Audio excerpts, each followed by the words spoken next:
Chapter 1. Amelia. Long, long ago in a faraway kingdom called Evermore lived a beautiful princess named Amelia. Although she may have been beautiful, her heart wasn't. The princess lived in a kingdom at the very top of a mountain, right before the forest of thorns. The princess is in the throne room deciding on what to wear for a ball that she will be holding for her 27th birthday. The princess looks through the fabrics and tells her servants to make something new for her to wear for the ball. Make something else, I do not want to wear any of my old clothes. Princess Amelia said angrily. The servants ran as fast as they could to get everything together, trying not to make the princess even more mad. A few hours later, a seamstress named Matilda brings with her a very beautiful dress for the princess that she made. Matilda walks up to the princess and curtsies in respect towards the princess. She introduces herself as Matilda. Hello princess, my name is Matilda and I have brought one of my signature designs for you to take a look at. I hope you enjoy the dress. Matilda said nervously. The young seamstress places the beautiful gown on top of a display for Amelia to get a better look at. The princess sits upon her throne as if she is losing her patience with Matilda. As Amelia stands up from her throne, she looks somewhat impressed once Matilda pulls off the cover from the display. Well princess, I hope it suits your liking. If you don't like it, I'll be happy to change the designs and turn it into something you'll like. Matilda replies understandingly. Princess Amelia scratches her chin as she decides what to say. The gown is very beautiful, Matilda. How long have you been making dresses? Princess Amelia said enthusiastically. Well, princess, I've been sewing since I was 8 years old. Matilda replied. That is indeed a very long time. Amelia replied with enthusiasm. It's very hard to impress the princess. Some people say that if you impress the princess it means that she has a liking towards you. After the princess sees the gown, she immediately asks Matilda to be her personal seamstress. Matilda became so excited that she ended up hugging the princess.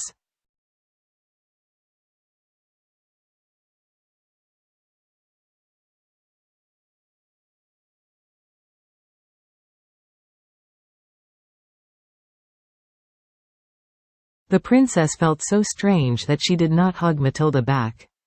As the princess heads up to her chambers during a full moon, she begins to look down at her hands, feeling weird about what's going to happen. As the full moon begins to arise, she turns into a monster. Ah! Princess Amelia screaming in pain. The princess began to rip every single portrait that she has of herself, of what she used to look like without the curse completely. Matilda happened to be in her bedroom when she heard a noise coming from the master bedroom, belongs to Amelia. The seamstress began running towards the princess's courtiers, trying not to make a sound. Matilda heard roaring from behind the door, standing frozen, not really knowing what to do. What do I do? Matilda said, panicking. So the seamstress decided to go inside the room herself. It took a while, but she finally worked up the courage. Finally, in the bedroom, she sees nothing at first. Suddenly, she sees a shadow running across the room. Towards her as Matilda gets a closer look at the figure. She sees a royal crest on the princess's shirt. As the sun began to rise, Amelia turned back into a human. I'm sorry you had to find out like this, Matilda. Amelia said apologetically. It's completely fine, princess, I understand why you didn't tell me. Matilda said understandingly. Amelia decided to tell her friend her story on how she became a beast. The day that I was born, it was a very cold winter day, half the kingdom was covered in ice, snow. My father the king and my mother the queen had welcomed their healthy baby girl, the future queen of Evermore. My father and I are much alike, stubborn and cold-hearted. The king held a ball to celebrate the birth of his newborn daughter. During the ball, Thedium the great wizard disguised himself as a peasant.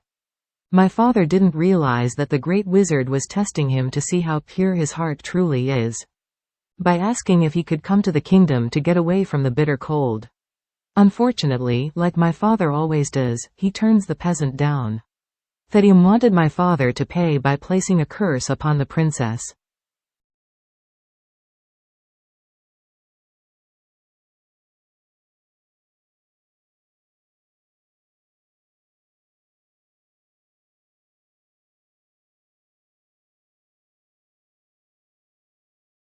From this day forward, your daughter will be a human by day and a beast by night.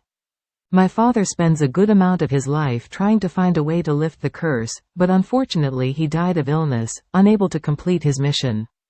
Shortly after that, my mother died of a broken heart. Matilda puts a hand on her friend's shoulder, showing how sorry she is about her sad life and childhood.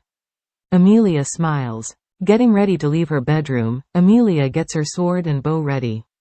Making her way down to the throne room alongside Matilda, as soon as they got to the throne room, they saw a villager waiting for them. Bowing, Roland introduces himself to Princess Amelia. "Hello princess, my name is Roland. I'm a local villager. I am here because my father is very sick and needs help."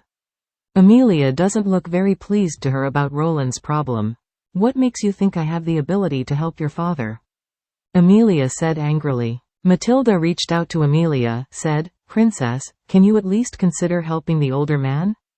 The princess groaned in annoyance. "Fine, I'll help only for this one time." Roland thanks the princess with excitement. "What sickness does your father have?" asked the princess. The young villager took a while to answer because he wasn't sure of what sickness his elderly father had. While waiting for an answer, Amelia told Matilda to stay with Roland while she heads to the treasure room. The princess is in the treasure room looking for the magical healing water. "Ah, yes, I finally found it," Amelia said tiredly. She is on her way back to the throne room. "Did you find it?" Matilda said. "Yes, I found it," Amelia said. The princess hands a small vial to Roland. "Give your father this magical water, and it will heal him." Roland took the vial and thanked Amelia for giving it to him, and headed home to his father.